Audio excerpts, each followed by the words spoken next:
कल राज्यसभा में बजट पर बात करते हुए वित्त मंत्री निर्मला सीतारमण जी ने मेरे बयान को लेकर काफी कटाक्ष किया और यह भी कहा कि मैंने हाउस को मिसलीड करने की कोशिश करी। मैंने जब उनके सवालों पर जवाब देने के लिए अनुमति मांगी तो मुझे इजाजत नहीं दी गई। इसीलिए मैंने सोचा कि इस वीडियो के माध्यम से सीधा वित्त मंत्री जी से बात करूं और दूध का दूध पानी का पानी करने का प्रयास करूं। सबसे पहले तो मैंने अपने दिए गए भाषण में जो यूनियन बजट 2025-26 पर मैंने बात रखी उसमें कई मुद्दे उठाए थे, जैसे कि रेल यात्रियों से जुड़े संबंधी समस्याएं, जैसे कि मिडिल क्लास के फाइनेंशियल चैलेंजेस, जैसे कि डोनाल्ड ट्रंप एडमिनिस्ट्रेशन द्वारा लगाए जा रहे ड्यूटीज एंड टैरिफ्स और गिरते हुए रुपये की बात रखी। इन विषयों पर वित्त मंत्री जी ने कोई जवाब नहीं दिया, लेकिन हां, मेरे द्वारा समझाए गए इनकम टैक्स रिबेट के एक उदाहरण को लेकर उन्होंने कई सारे बयान दे डाले। सबसे पहले तो मैं बताना चाहूंगा कि मैंने जो बात कही थी मैं आज भी उस पर पूरी तरीके से कायम हूं।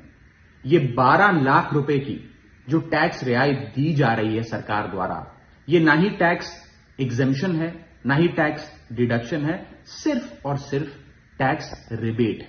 यानी कि 12 लाख रुपए से ऊपर अगर आप आमदनी कमाते हैं एक वित्तीय वर्ष में तो आपको अपनी पूरी आमदनी पर इनकम टैक्स भरना पड़ेगा।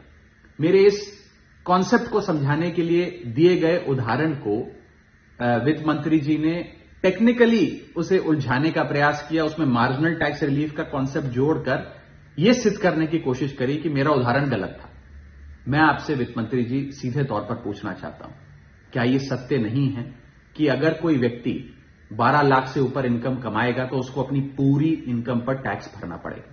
चलिए, मार्जिनल टैक्स रिलीफ 1275 तक आप दे रही हैं। आप मुझे यह बताइए कि अगर एक व्यक्ति 13 लाख रुपए 13 लाख रुपीज एक वित्तीय वर्ष में कमाता है तो उसे अपने पूरे 13 लाख की आमदनी पर अपने स्लैब अनुसार इनकम टैक्स देना पड़ेगा कि नहीं देना पड़ेगा, या 13 लाख माइनस 12 लाख की टैक्स रिबेट 1 लाख पर देना पड़ेगा? सही जवाब है कि उसे पूरे 13 के 13 पर इनकम टैक्स भरना पड़ेगा।